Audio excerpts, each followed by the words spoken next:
అమలు చేయాల్సినటువంటి ఇచ్చినటువంటి హామీలు కావచ్చు, ఇట్లాంటి వాటి మీద కూడా పోరాటం చేస్తామని కూడా కొద్దిమంది చెప్తున్నటువంటి నేపథ్యంలో మరి అసలు పూర్తిగా ఈ పిక్చర్ ఏం జరిగింది, అసలు ఏంటి, ఏం జరగబోతోంది, వీటికి సంబంధించి మనం విశ్లేషణ తీసుకుందాం. మనతో పాటు సీనియర్ జర్నలిస్ట్, రాజకీయ విశ్లేషకులు మనతో పాటు ఉన్నారు. సో కోటేశ్వరరావు గారు, మన్యం కోటేశ్వరరావు గారు. సార్ నమస్కారం. నమస్తే సార్. ఇప్పుడు చూస్తున్నారు నిన్న ఉద్యమం అంటే కేంద్ర మంత్రి రాజీనామాని అయితే ప్రస్తుతం చేసేశారు. సో ఇంతకాలం అంటే ఎప్పుడో చేయాల్సింది ఇప్పుడు చేశారని అనుకోవచ్చా, లేదంటే అసలు ఈ ఉద్యమం మీరు మొదటి నుంచి కూడా అబ్జర్వ్ చేస్తున్నారు కదా సార్, అసలు ఏంటి దీన్ని మీ విశ్లేషణ ఏంటి దీనికి సంబంధించి? ధర్మేంద్ర ప్రధాన్ గారు నైతికంగా నైతిక బాధ్యత వహించి రాజీనామా చేయాలన్నదే మొదటి నుంచి సిజెపి కావచ్చు లేదా ఇతర విద్యార్థి సంఘాలు, పార్టీలు చేస్తున్నటువంటి డిమాండ్.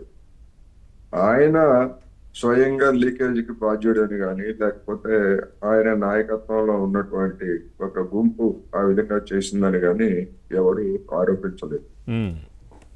అయితే మిగిలిన ఇతర సందర్భాల్లో లేదా గతంలో కాంగ్రెస్ హయాంలో కావచ్చు లేదా వివిధ రాష్ట్రాల్లో ఉన్నటువంటి ప్రాంతీయ పార్టీలు లేదా జాతీయ పార్టీల హయాంలో కావచ్చు, ఇటువంటి లీకేజీలు అనేటువంటివి సర్వసాధారణంగా జరుగుతున్నాయి.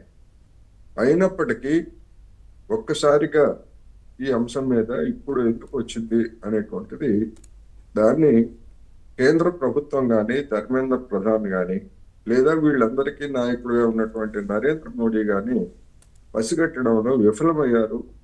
అందుకనే ఈ విధమైనటువంటి పరిణామం జరిగిందనేటువంటిది ఈ సందర్భంగా చెప్పుకోవాలి. ఎందుకు అంటే వివిధ సందర్భాల్లో జరిగినటువంటి ఆందోళనను మనం ఒకసారి కనుక నెమరు వేసుకుంటే లీకేజీలు అనేటువంటి సర్వసాధారణం. కానీ ఈ విధమైనటువంటి ప్రతిస్పందన అనేటువంటిది అసాధారణం. ఉదాహరణకి 2012 యూపీఏ హయాంలో ఢిల్లీలో జరిగినటువంటి నిర్భయ ఉదంతం మనందరికీ తెలిసిందే. మహిళల మీద అత్యాచారాలు లేకపోతే దారుణమైనటువంటి హింసాకాండ ఇవన్నీ కూడా అంతకు ముందు జరిగాయి, ఆ తర్వాత కూడా జరుగుతున్నాయి. కానీ నిర్భయ మీద జరిగినటువంటి తీరును చూసిన ఆనాటి యువతరం దేశవ్యాప్తంగా ఏ విధంగా స్పందించిందో, తర్వాత అలాంటి ఉదంతాలే దేశంలో ఎన్ని జరిగినా కానీ అదే యువతరం పట్టించుకోలేదనేటువంటిది కూడా చూడాలి. అందుకని యువతరంలో ఉన్నటువంటి అసంతృప్తి, లేకపోతే ఒక ఇష్యూని నానుస్తూ దాని గురించి నాన్ సీరియస్ గా చేస్తున్నటువంటి వ్యవస్థల మీద ఒక్కసారిగా ఈ విధమైనటువంటి స్పాంటేనియస్ మన ఈ ప్రతిస్పందనలు అనేటువంటివి మనకి కనిపిస్తాయి. దానిలో భాగంగానే ఇది అనేది గమనించాలి. అందువలన దీన్ని మొదట్లోనే ఈ సెన్సిటివిటీస్ ని గమనించి కేంద్ర ప్రభుత్వం కనుక చర్యలు తీసుకుని ఉన్నట్లయితే, కనీసం జూలైలో ఈ ఉద్యమం వాంఛిత నిరాహార దీక్ష లేదా సిజెపి ఆందోళనల ప్రారంభంలో కనీసం ఇటువంటి చర్యలు తీసుకొని ఉన్నా కానీ పరిస్థితి ఈ విధంగా ఉండేటువంటిది కాదు అనేది మనం గమనించాలి.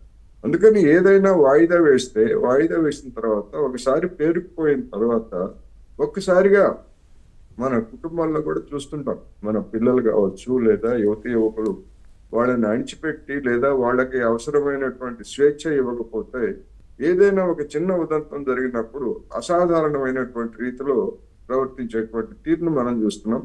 ఇప్పుడు ఇది కూడా అదే. అయితే మరి దీన్ని ఏ విధంగా పరిష్కరించాలి ఏమిటి అన్నప్పుడు, నైతిక కారణాలతో బాధ్యత వహిస్తే కాస్త ఉపశమనం జరిగేది. ఆ తర్వాత ఇప్పుడు ఏవైతే పరీక్షల సంస్కరణలు లేకపోతే ఇతరత్ర అలాంటి లీకేజీలకు పాల్పడినటువంటి వాళ్ళ మీద కఠినమైనటువంటి చర్యలు తీసుకొని చట్ట సవరణలు చేస్తాము అనేటువంటి విషయాలు జూలై 20వ తారీఖు ముందు కేంద్ర ప్రభుత్వం వైపు నుంచి అలాంటి ప్రతిపాదనలు కూడా రాలేదు. అందుకని ఒక విధంగా చెప్పాలంటే కేంద్ర ప్రభుత్వానికి లేదా వివిధ రాష్ట్రాల్లో గతంలో కూడా జరిగినటువంటి ఉదంతాలు చూసినప్పుడు అక్కడ ఉన్నటువంటి పాలకులకి చర్మం మందం ఎక్కిందనేటువంటిది మనకి స్పష్టంగా గమనిస్తాం. అందుకని ఇది ఒక కుదుపు. అయితే ఈ కుదుపు ఉన్నటువంటి ప్రత్యేకత ఏమిటి అంటే, 2020లో తలెత్తినటువంటి రైతాంగ ఉద్యమం ఏడాది పాటు సాగి ఏ విధమైనటువంటి ప్రతిస్పందనని కలిగించిందో, అంతకంటే ఎక్కువగా ఆనాడు రైతాంగ ఉద్యమం రైతుల్ని లేకపోతే వ్యవసాయంతో సంబంధం ఉన్నటువంటి వాళ్ళలోనే ఒక స్పందన కలిగించింది. కానీ ఈ ఉద్యమం నీట్ పరీక్షలు లేదా ధర్మేంద్ర ప్రధాన్ రాజీనామా అనేటువంటి అంశం సమాజంలో మొత్తం యావత్తు అన్ని తరగతులను కూడా కదిలించింది. అంతర్జాతీయంగా కూడా దీనికి ప్రాధాన్యత వచ్చింది అనేటువంటిది మనం గమనించాలి. ఇక్కడ ఇంకొక ముఖ్యమైనటువంటి విషయం ఏంటంటే, ఒక్క కేంద్ర ప్రభుత్వము లేకపోతే దానికి నాయకత్వం వస్తున్నటువంటి బీజేపీనే కాదు, ఉన్నత న్యాయ వ్యవస్థ, ఆ న్యాయ వ్యవస్థలో ఉండేటువంటి న్యాయమూర్తుల యొక్క తీరుతెన్నులు అన్ని